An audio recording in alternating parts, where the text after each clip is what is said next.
വിശുദ്ധ യോഹന്നാൻ എഴുതിയ സുവിശേഷം അധ്യായം 13. ശിഷ്യന്മാരുടെ പാദം കഴുകുന്നു. ഈ ലോകം വിട്ട് പിതാവിൻ്റെ സന്നിധിയിലേക്ക് പോകാനുള്ള സമയമായി എന്ന് പെസഹ തിരുനാളിന് മുൻപ് യേശു അറിഞ്ഞു. ലോകത്തിൽ തനിക്ക് സ്വന്തമായുള്ളവരെ അവൻ സ്നേഹിച്ചു, അവസാനം വരെ സ്നേഹിച്ചു. അത്താഴ സമയത്ത് പിശാച് ശിമയോന്റെ പുത്രനായ യൂദാസ് സ്കറിയോത്തായുടെ മനസ്സിൽ യേശുവിനെ ഒറ്റിക്കൊടുക്കുവാൻ തോന്നിച്ചു.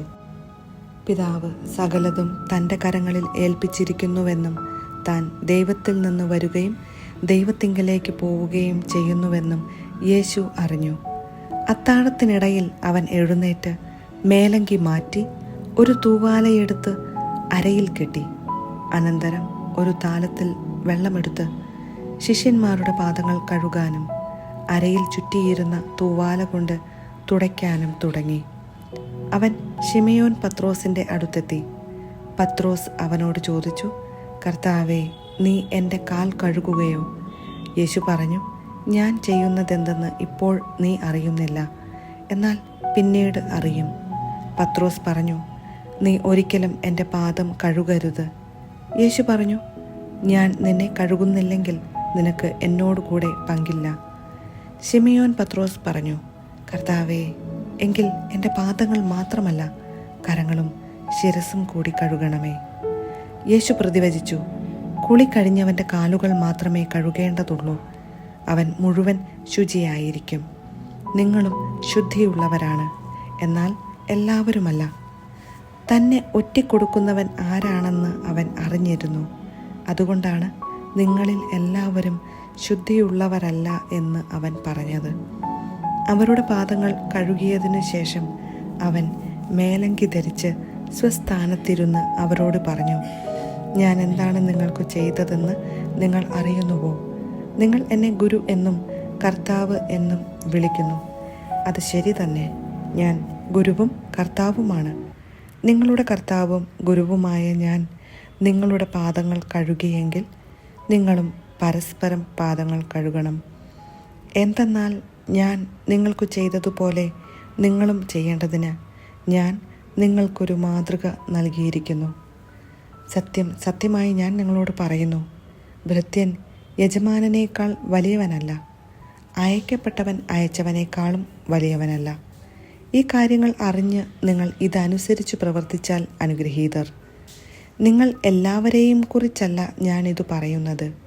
ഞാൻ തെരഞ്ഞെടുത്തവരെ എനിക്കറിയാം. എൻ്റെ അപ്പം ഭക്ഷിക്കുന്നവൻ എനിക്കെതിരെ കുതികാലുയർത്തി എന്ന തിരുവെഴുത്ത് പൂർത്തിയാകേണ്ടിയിരിക്കുന്നു. അത് സംഭവിക്കുമ്പോൾ ഞാൻ തന്നെ എന്ന് നിങ്ങൾ വിശ്വസിക്കേണ്ടതിനാണ് സംഭവിക്കുന്നതിനു മുൻപ് തന്നെ ഞാൻ നിങ്ങളോട് പറയുന്നത്. സത്യം സത്യമായി ഞാൻ നിങ്ങളോട് പറയുന്നു, ഞാൻ അയക്കുന്നവനെ സ്വീകരിക്കുന്നവൻ എന്നെയാണ് സ്വീകരിക്കുന്നത്, എന്നെ സ്വീകരിക്കുന്നവൻ എന്നെ അയച്ചവനെ സ്വീകരിക്കുന്നു. യൂദാസിൻ്റെ വഞ്ചനയെക്കുറിച്ച് ഇത് പറഞ്ഞപ്പോൾ യേശു ആത്മാവിൽ അസ്വസ്ഥനായി. അവൻ വ്യക്തമായി പറഞ്ഞു, സത്യം സത്യമായി ഞാൻ നിങ്ങളോട് പറയുന്നു, നിങ്ങളിൽ ഒരുവൻ എന്നെ ഒറ്റിക്കൊടുക്കും. അവൻ ആരെപ്പറ്റി പറയുന്നു എന്നറിയാതെ ശിഷ്യന്മാർ ആകുലചിത്തരായി പരസ്പരം നോക്കി. ശിഷ്യന്മാരിൽ യേശു സ്നേഹിച്ചിരുന്നവൻ അവൻ്റെ വക്ഷസ്സിലേക്ക് ചാരിക്കിടന്നിരുന്നു.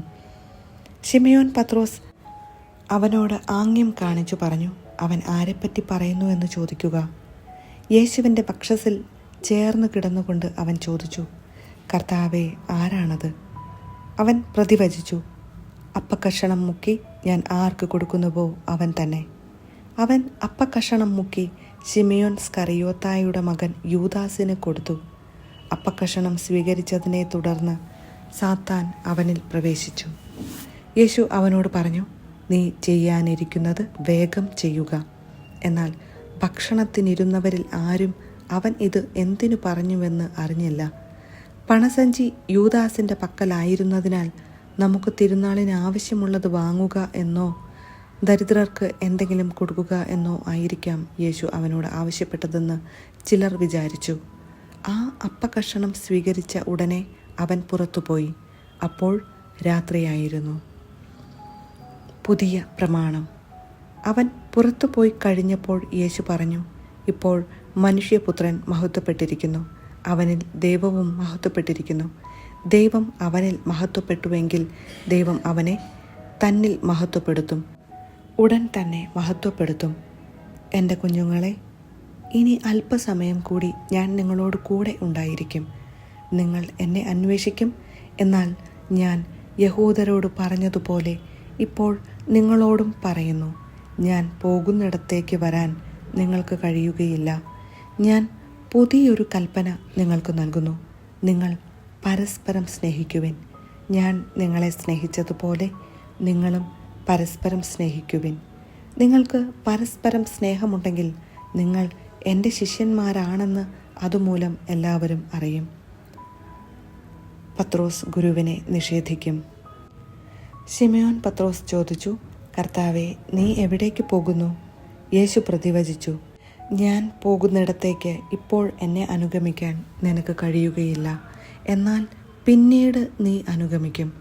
പത്രോസ് പറഞ്ഞു, കർത്താവേ, ഇപ്പോൾ തന്നെ നിന്നെ അനുഗമിക്കാൻ എനിക്ക് കഴിയാത്തത് എന്തുകൊണ്ട്? നിനക്ക് വേണ്ടി എൻ്റെ ജീവൻ ഞാൻ ത്യജിക്കും. യേശു പ്രതിവചിച്ചു, നീ എനിക്ക് വേണ്ടി ജീവൻ ത്യജിക്കുമെന്നോ? സത്യം സത്യമായി ഞാൻ നിന്നോട് പറയുന്നു, നീ എന്നെ 3 പ്രാവശ്യം തള്ളിപ്പറയുന്നതുവരെ കോഴി കൂവുകയില്ല.